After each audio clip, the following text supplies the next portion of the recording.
E já estamos de volta. Muito mais do que instrumento de comunicação, a voz é usada desde os tempos primitivos para se produzir música. O conceito moderno de música cantada surgiu ainda na Idade Média com os cantos gregorianos e o movimento conhecido como trovadorismo. Isso aí. A partir do século XX, surgiu a indústria da música, com sucessos que repercutem até hoje. Mas você sabe qual foi a música mais gravada da história? O ECAD, Escritório Central de Arrecadação de Direitos, libera todos os anos uma lista das faixas mais regravadas. A tabela leva em consideração apenas as regravações oficiais das canções. Vamos conferir. Olha que coisa mais linda, mais cheia de graça é ela, menina que... Com certeza você conhece essa música. Garota de Ipanema, de Tom Jobim e Vinícius de Moraes, é a música considerada símbolo do Brasil no exterior e é a mais gravada de todos os tempos. Ao todo, são 442 gravações. Mais linda que eu já vi passar. Porque estou tão sozinho. Ai, porque tudo é tão triste.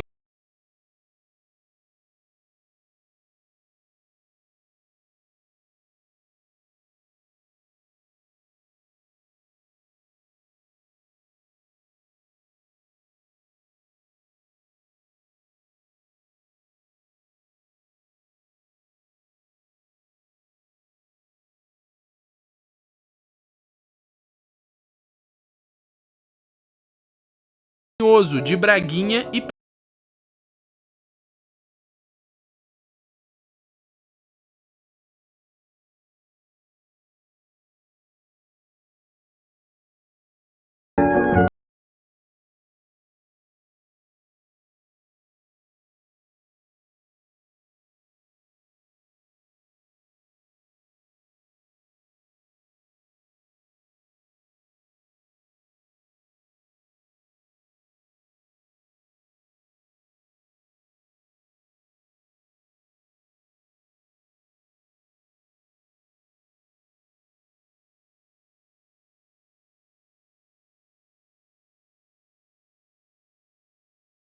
Tom Jobim é um dos maiores protagonistas.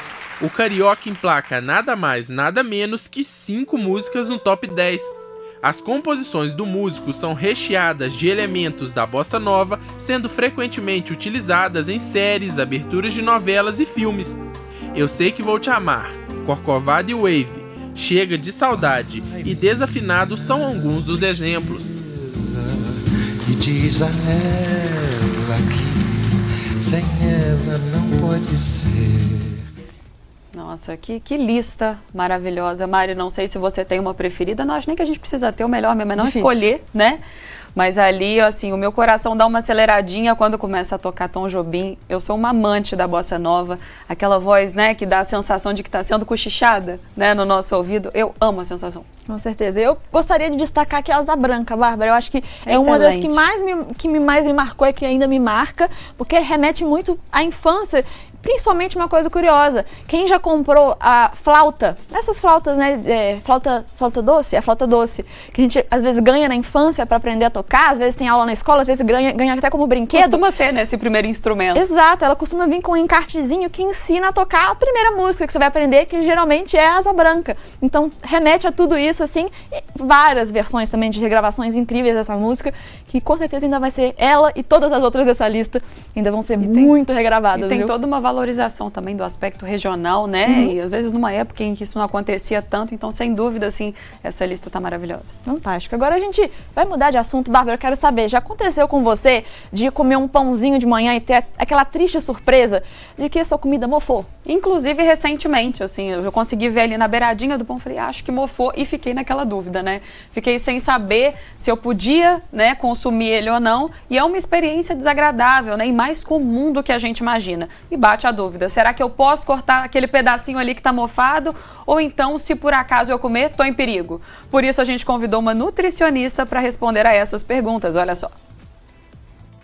O youtuber Lucas Neto teve uma surpresa bem desagradável ao abrir um ovo de Páscoa na semana passada. Em um stories compartilhado nas redes sociais, ele mostrou que o recheio do ovo de chocolate estava cheio de mofo. Meu Deus, dentro do ovo.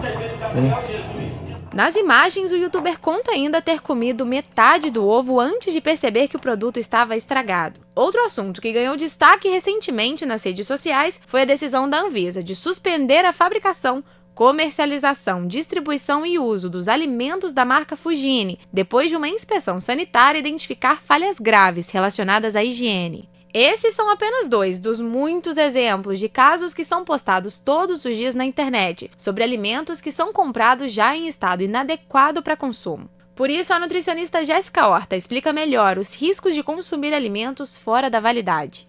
Geralmente, os órgãos que mais se afetam quando a gente come algo com prazo de validade vencido ou estragado é o estômago e o intestino.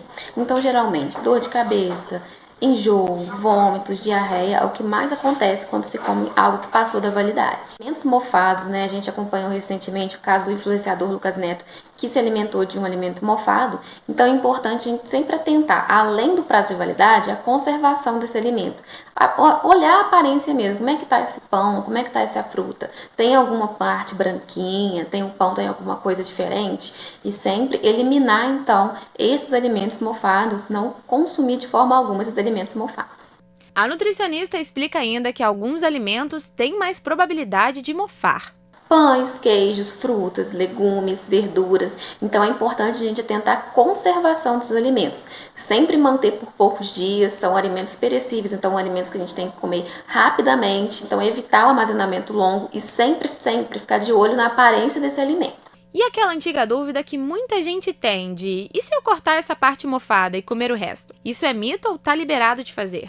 Quando o alimento está mofado, muita gente acredita que pode retirar só a parte do mofo e consumir o alimento.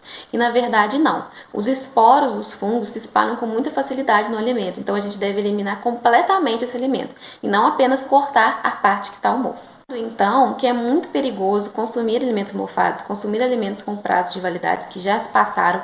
É muito importante a gente atentar a isso, ao aspecto, à data de validade, para a gente evitar que a gente consuma alimentos que não estão mais próprios para o consumo.